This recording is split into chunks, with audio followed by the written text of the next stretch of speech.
चलिए आज हम पाठ 9 नीम, जो एक बहुत प्यारी छोटी सी कविता है जिसकी रचयिता लता पंत जी हैं, को पढ़ते और समझते हैं।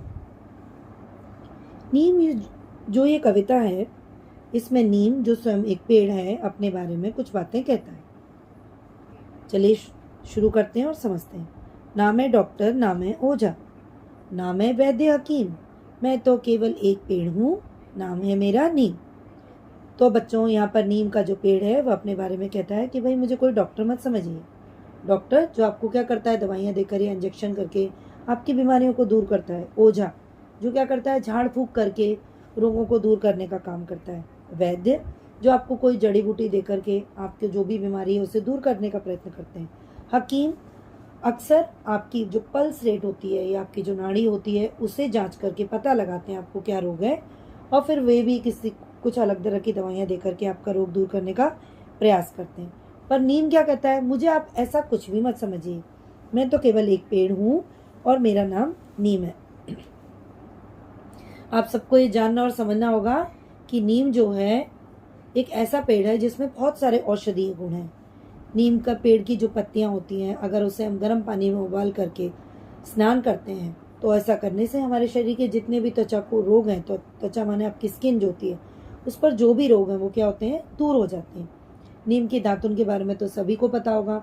बहुत सारे लोग क्या करते हैं, नीम की दातुन का प्रयोग करते हैं, और नीम की दातुन का प्रयोग करने से जो दांत हैं वो कैसे रहते हैं, मजबूत रहते हैं, उन्हें कोई भी और रोग नहीं लगता है।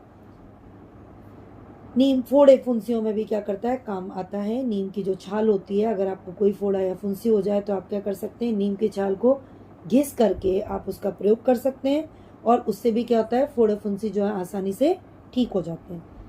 पर फिर भी नीम क्या कह रहा है कि भाई मुझे आप कुछ भी मत समझिए, बस मुझे केवल एक पेड़ समझ के मेरा जो भी है मेरे साथ वैसा ही व्यवहार कीजिए। घनी पत्तियों के कारण शीतल है मेरी छाया, गर्मी और थकान मिटी जो मेरे नीचे आया। अब घनी पत्तियां क्या होती हैं बेटा, बहुत अधिक। तो वो क्या कह रहा है नीम का पेड़ कि जो मेरी पत्तियां हैं वो बहुत घनी है, जिसके कारण जो मेरी छाया है बहुत शीतल है। शीतल माने ठंडी, मेरी छाया बहुत ठंडी है, और जो भी व्यक्ति मेरे पेड़ के नीचे आके बैठता है मैं उसकी गर्मी और थकान दोनों को दूर कर देता हूँ। मिट्टी क्या होता है, दूर करना। मेरी सूखी पत्ती डालो, ऊनी कपड़े अनाज बचा लो, सूखी पत्ती के धुएं से मक्खी मच्छर दूर भगा लो। और वो क्या कहते हैं कि मेरी सूखी पत्तियां भी बहुत काम की हैं। अगर आप इन मेरी सूखी पत्तियों को क्या करते हैं, ऊनी कपड़े और अनाज में डाल देते हैं। अनाज क्या होते हैं, जैसे दाल चावल, आपकी दालें छोले, ये सब क्या है, अनाज है।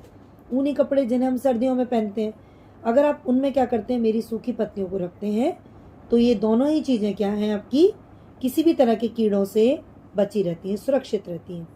इसी तरह से मेरी सूखी पत्तियों को अगर आप क्या करेंगे, आग लगाते हैं और उनसे जो धुआं उत्पन्न होगा उससे क्या होंगे, सारे मक्खी मच्छर दूर भाग जाते हैं। नहीं काटना मुझको तुम, मैं इतने सुख दे देता, सूरज की किरणों से मिलकर हवा शुद्ध कर देता। अब वो क्या कह रहा है बेटा, नीम का पेड़ जो है वो आपसे प्रार्थना कर रहा है कि भाई मैं जो इतना पेड़ हूँ, आपके इतने काम आता हूँ, फिर आप मुझे क्यों काटते हो, प्लीज़ मुझे मत काटो, कृपा करके मुझे मत काटो, मैं तो आपको कितने सुख देता हूँ। और तो और सूरज की रोशनी के साथ मिलकर के मैं क्या करता हूँ, जो आपके आसपास हवा है जिससे आप क्या करते हो, सांस लेते हो, मैं तो उसे भी शुद्ध और शुद्ध कर देता हूँ। शुद्ध करना माने स्वच्छ और साफ कर देता हूँ, उसमें कोई भी गंदगी नहीं रहने देता। सूरज तारे धरती चांद की जब तक चले कहानी, हमेशा सबको सुख देने की है मैंने मन में ठानी। और वो क्या कहता है अंत में कि जिस तरह सूरज तारे धरती चांद जब तक रहेंगे तब तक मैं भी रहूँगा, मेरे भी बारे में सब लोग याद रखेंगे, पर मैं जो नीम का पेड़ हूँ मैंने आपको हमेशा सुख देने का इरादा अपने मन में किया है।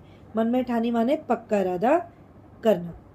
आशा करती हूँ आप लोगों को यह कविता समझ आएगी। आप इसको फिर से दोबारा एक बार सुनिएगा और ध्यान से समझने का प्रयास कीजिएगा। धन्यवाद।